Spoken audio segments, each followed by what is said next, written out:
Record. Cool. It didn't give me an option to do it through the cloud, but hopefully that is right, yeah? Yeah, that's fine. If not, we can pull it over, don't worry. All right, I'll admit everyone. Do I mute them straight afterwards as well?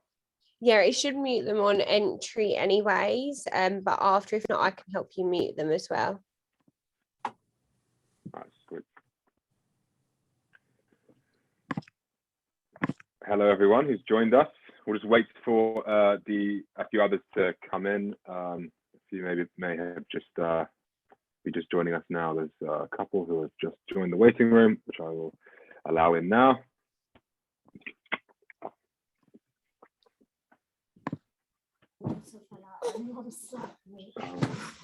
Another one.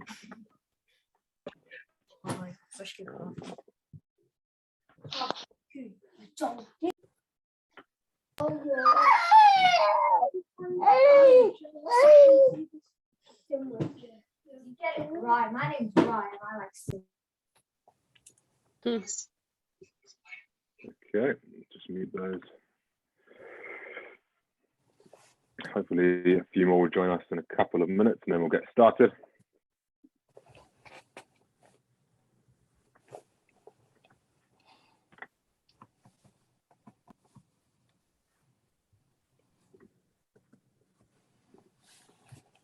Quincy, I've got the presentation up, so just let me know every time you want me to go to the next slide. Just say next slide. Okay, sure. Thanks. Oh. It's a good workaround, isn't it? Yeah, teamwork makes the dream work. Exactly. Oh. Exactly. I give it just 1 or 2 more minutes and then get started. I'm excited to hear about it all.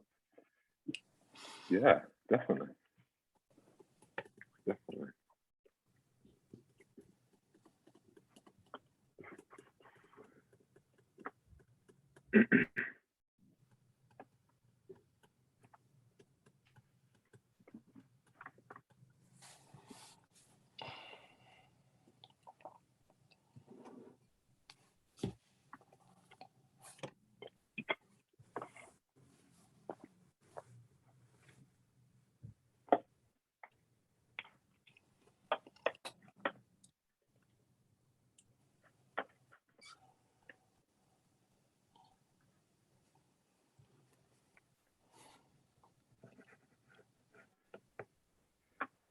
Okay, let's start this off now.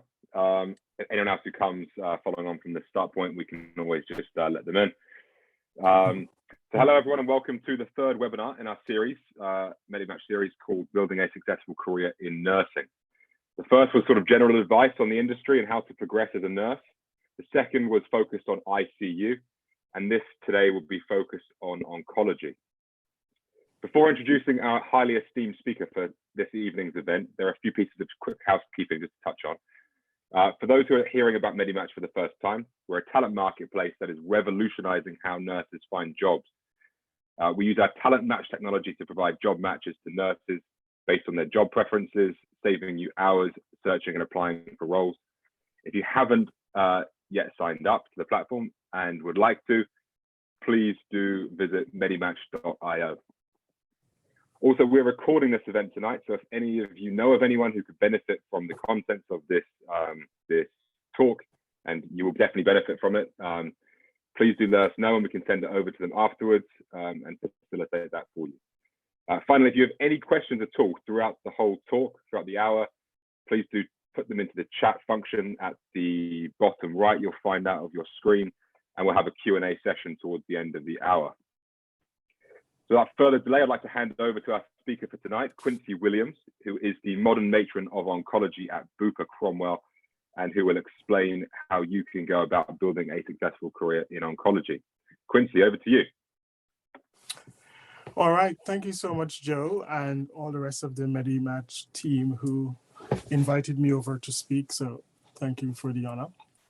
So this evening, I'm just going to be speaking about building a successful career in oncology within the UK setting. So I'll just give you a run through of my career background and up to where I'm at present. So this is just a basic agenda of that process. And then we'll talk about some career tips leading on from 6 to 9 as we go on. Next. Right, so my career journey started in America. I started my nursing with the St. Joseph Mercy Hospital School of Nursing.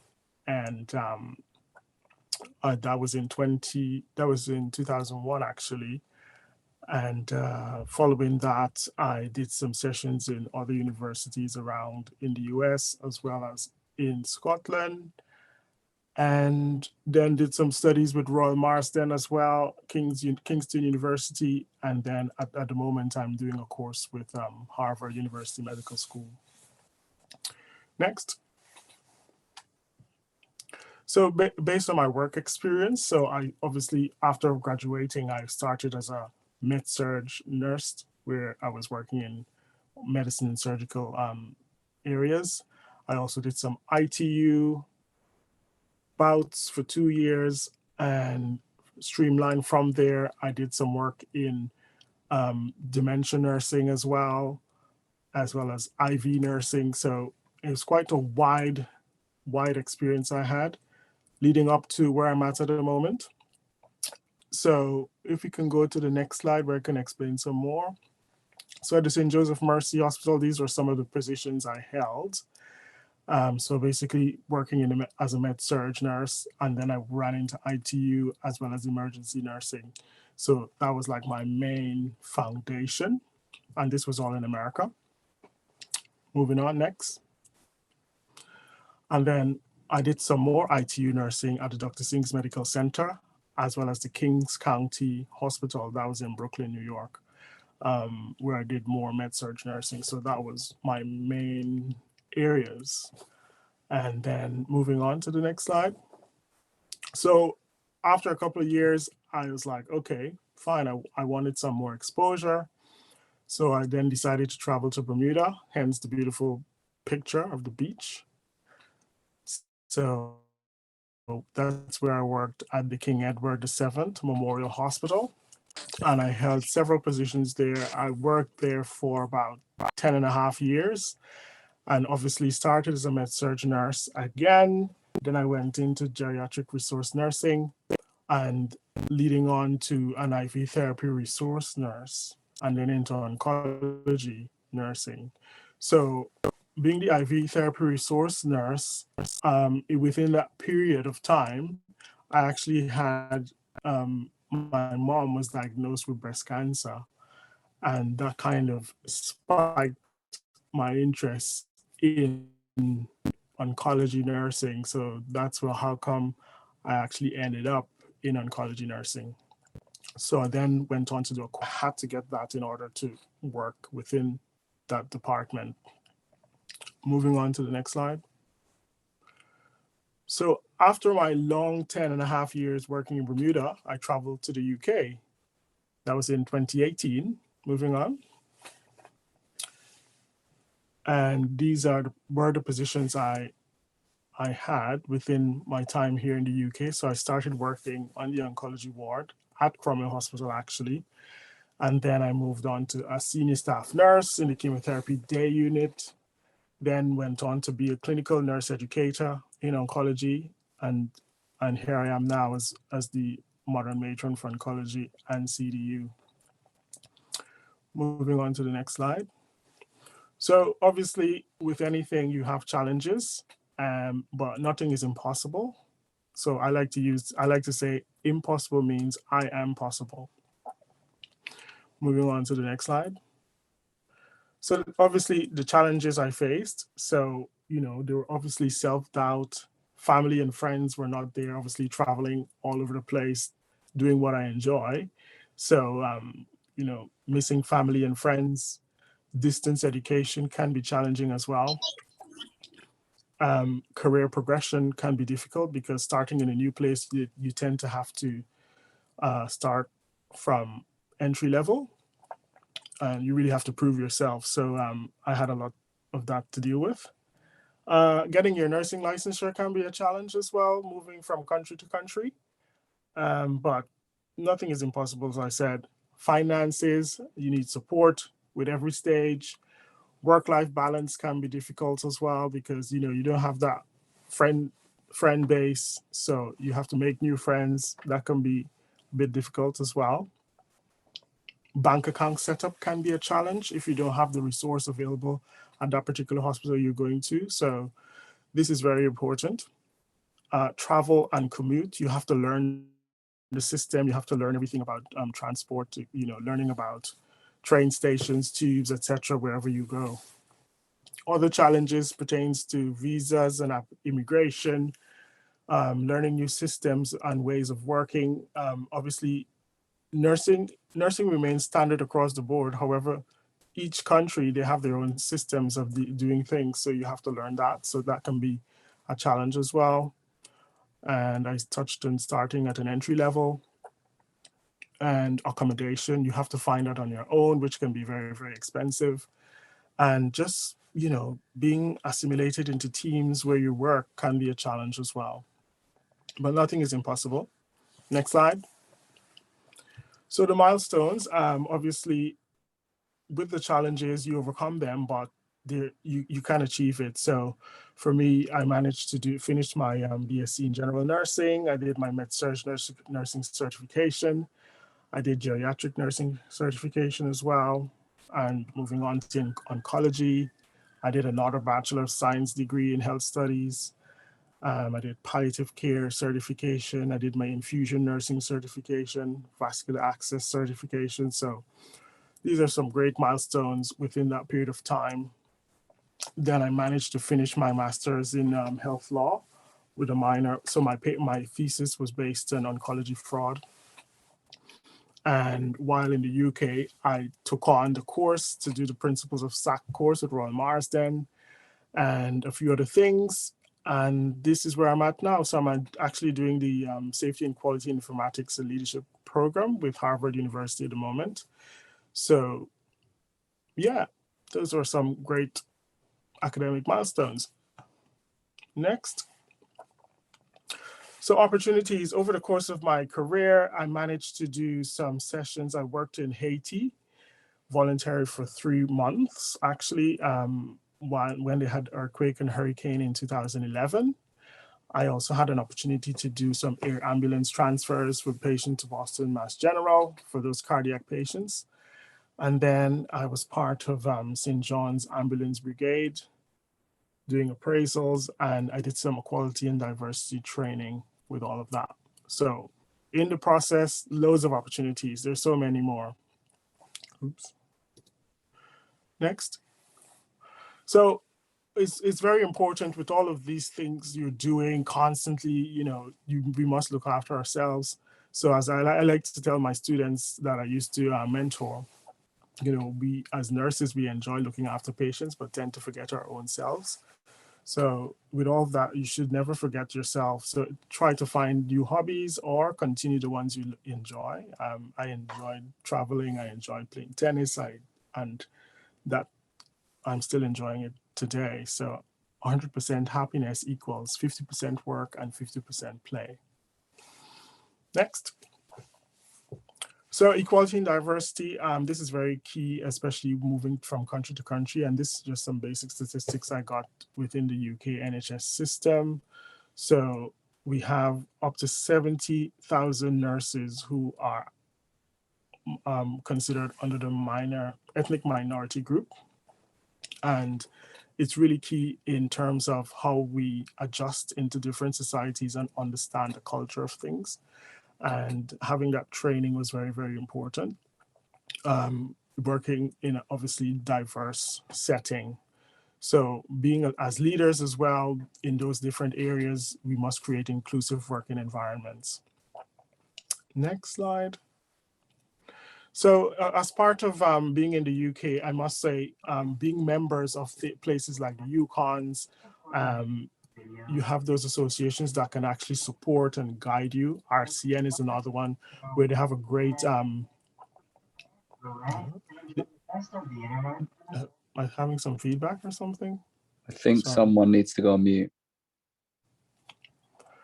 Yeah, so with the RCN, there's a great career pathway that can guide you in the next step you would want to take in your career. And I really use that because it outlines from being band 5 all the way up. So you can actually see where you at and plan where you want to go in terms of getting qualifications, and where you actually can go and get experience as well. So also in terms of when you have your monthly appraisals and things like that, it's very key to listening to your line managers so that you have that support and discuss what sort of a career pathway or progression you'd like to take. So having being a member of these associations are really, really helpful. Next slide.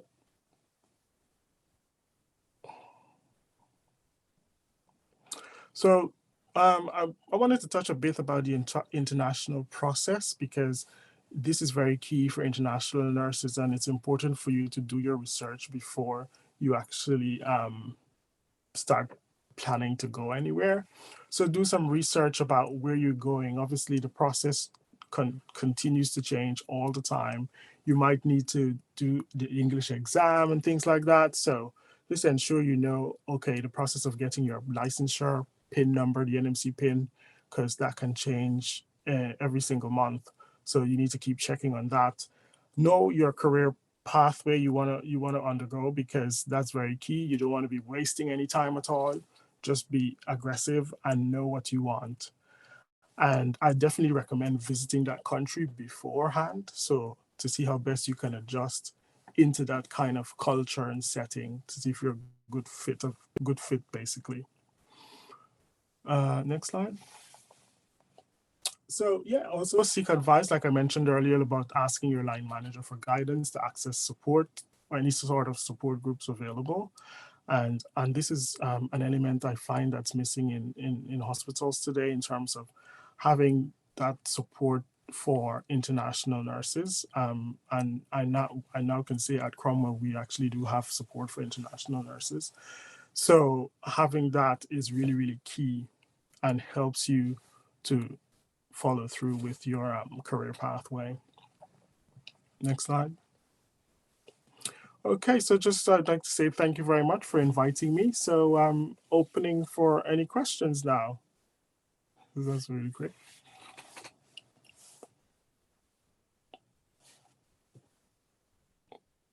Hello. I think someone popped a question.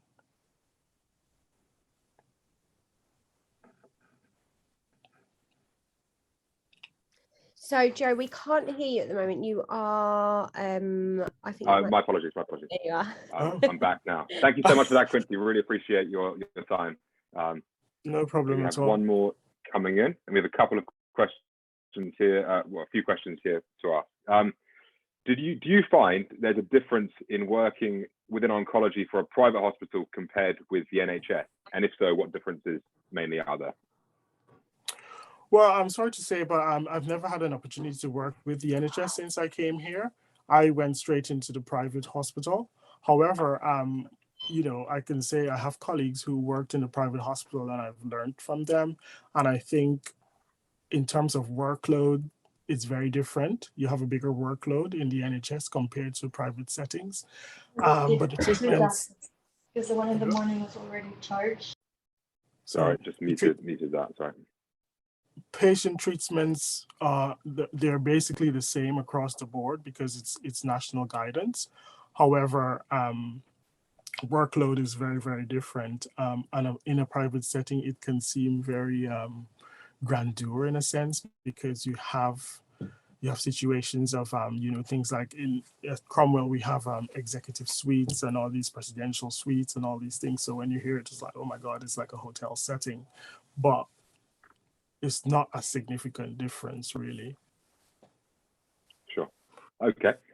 And that takes us on to another question from Maria, who's asking, how do you, I've just lost it, someone else asked the question. How do you find the difference between the US private system compared with the UK's private system? Which is a good question. Well, I think in the US, it's very, the health systems are different because it's more of an insurance led. Sure. And obviously, if you can't afford it, then it's very, very challenging for you to get any sort of access to treatment or healthcare. The Obamacare came in place, and that kind of helped in a way. But when it goes on to like really, really expensive interventions, you have a limitation there. Whereas in the UK, you have access to healthcare that's open. You have the national health system, which is very different, and that helps. But even in the private setting, you have, people who are self-paying, or they have great insurance that can facilitate their treatments. So Sure. that's the main difference. Okay. There are a couple more questions in the chat, but I'd like to interject with one of my own if possible. My question is, I can imagine oncology has some sort of quite a lot of very high highs, right? But also there must be some times where it can be quite a difficult specialty to work in terms of the lows, right? Are there moments, or is there support available within those moments? Obviously, you can only speak probably within your own hospital, and you probably provide a lot of that yourself. But is there like a help and assistance available when that does weigh on a nurse? Oh yeah, definitely. And I can give you some experience on that. I remember a few years ago, I think as a nurse, as you get older, things touch you differently. And I remember having patients who were really young and having stage 4 diagnoses coming in. And I had a patient in particular who was same age as me, young man, very healthy, suddenly diagnosed stage 4 pancreatic. And I was like, oh my God. And I kind of put myself in his position, and that was really heavy on me. And, there were times when I couldn't focus, and when I get home, I couldn't sleep. And luckily for us, we have great support. We have a great support system in terms of we have a counselor who we can talk to about things and can help us out. We have debriefing sessions as well. So yeah, we do have those resources in place so we can talk and release that energy out so that we don't just hold on to them. And obviously we can have also clinical supervision sessions as well in place for those things. Brilliant. Amazing. The next question is a two-part question. First part of the question is, can you talk about the pathway to modern matron? What you needed to get there yourself, and are there any specific courses that you would recommend for nurses who are seeking to get to that level to take in order to get there? Oh, that's interesting. So I would recommend definitely starting, let's say if you're going from band 5 to band 6, you want to get in to do your oncology or your SACT qualification in at level 6 or level 7. So once you get that in, you can start streamlining into different paths. For example, if you want to be a CNS or a CNE, for example, you can get into that area within the same band 6 or band 7. And then you can do things like leadership courses. That's really, really important because obviously being a matron, you're leading the team. So that will equip you. You want to do things like RCA courses as well, root cause analyses, things like that to help you in terms of investigations. I would recommend also project management because you'll be definitely leading on projects and you'll need that skill. And equality and diversity is a big thing right now as well. So being equipped in that, having training in that is important. Emotional intelligence is important as well. So, but for me, I think there's no set pathway. It's not set in stone because obviously opportunities can pop around and then all of a sudden you think, oh, this might suit me to guide me along that line, And for me as an educator, I think that really helped me to see the bigger picture of nursing as well. So, but the main thing is try to get to your level 6, get your SAC passports in. That's really, really important. Becoming a SAC assessor as well. You can become a UConn's approved assessor. That's really, really good to get. And you can be assessing your the nurses you mentor in terms of doing their chemotherapy competencies as well. So all these things help you to build that leadership style and how you can support nurses in general. Yeah, amazing. And obviously, you have come a long way in terms of where you are now in terms of being a modern matron. But what are the next steps for you? What are the next steps after modern matron? Where do you plan on going next in terms of your career? Well, funny enough, with my course that I'm doing at the moment with Harvard University, it's a lot of it is leadership and a lot of it is safety and quality and all of that. And I'm thinking in the lines of healthcare compliance and ethics. That would be my preferred area of choice. And I like things like CQC guidance and all of that. So, if there's a role that's within that element, I think that would be my next way to go. Amazing. The next question is going back to the private versus NHS or private and NHS question.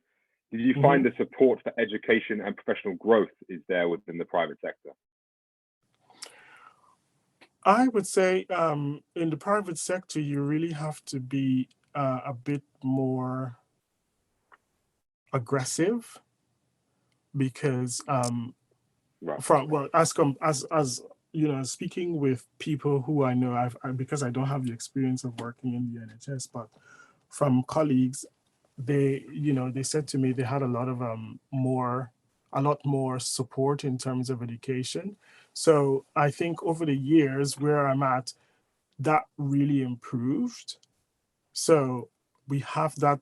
It's more available now for people to have the opportunity to grow and develop so let's say they want to do courses and things like that. It's really improved. So I think it's a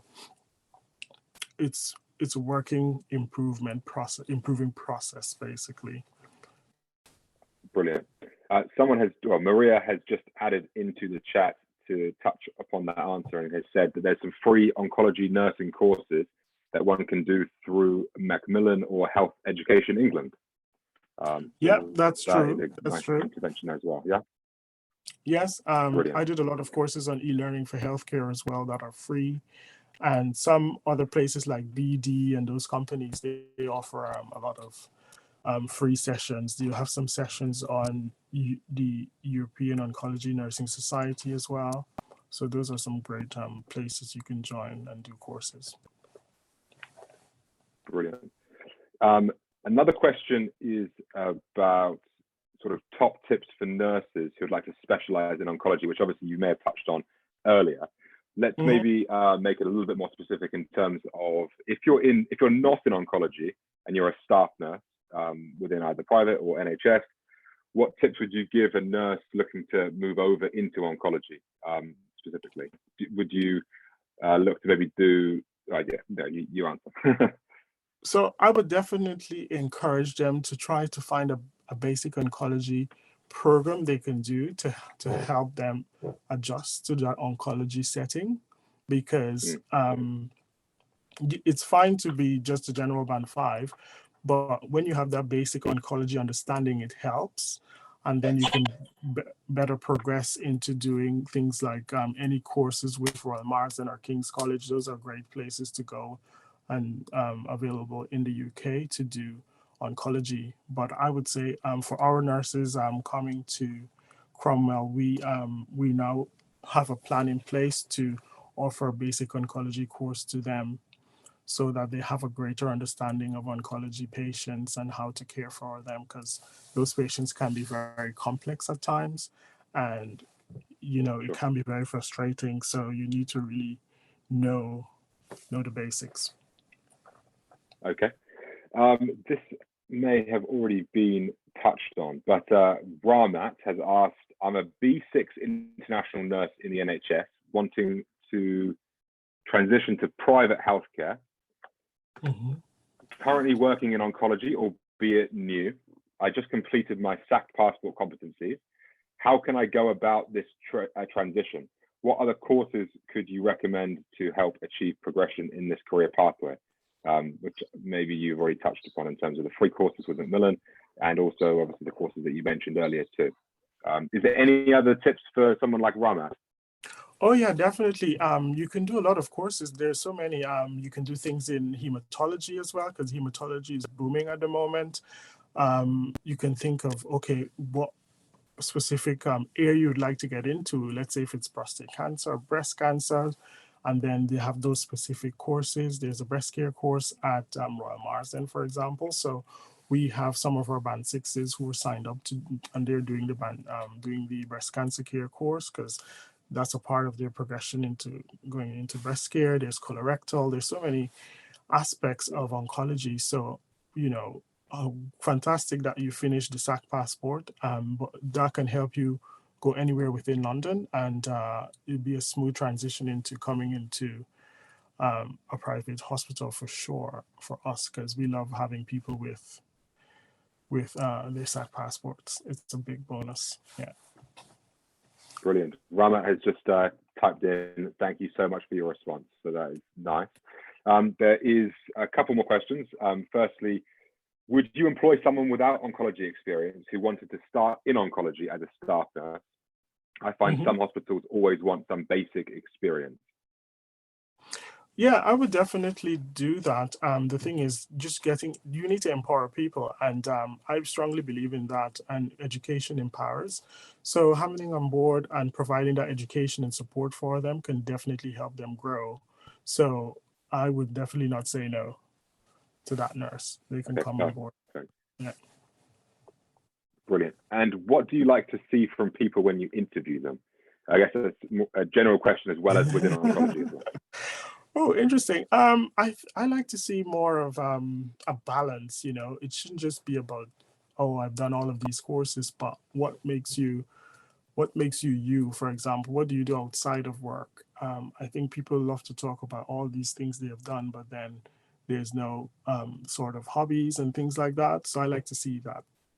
It's very important to me, because it helps them in terms of coping and working as well in different basic settings, really. So I like to see how they do that.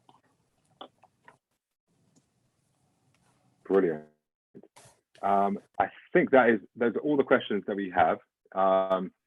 Unless there are any that are quickly going to be asked now, I think that's everything.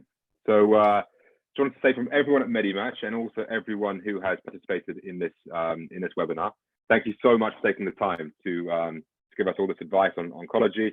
I'm sure it has proved very, very valuable for all of our participants, all of our community who has joined us today on this Sunday evening. So thank you so much. Round of applause for Quincy. Yeah, thank you so much for having me. Thank you so much. Done. Brilliant. Thank you very much. There are lots of clapping going on, even though everyone's on mute. So thank you so much. Really appreciate it. Thank you. I see some familiar names. Yeah, there are some familiar names in the chat saying thank you. Amazing. Thank you so much, and have a lovely evening, everyone. Thank you, Quincy. Thank you all. Thank you for having me. Great bank holiday. Have a good evening and a bank holiday. Bye-bye. Bye. Thank you. Bye. Bye.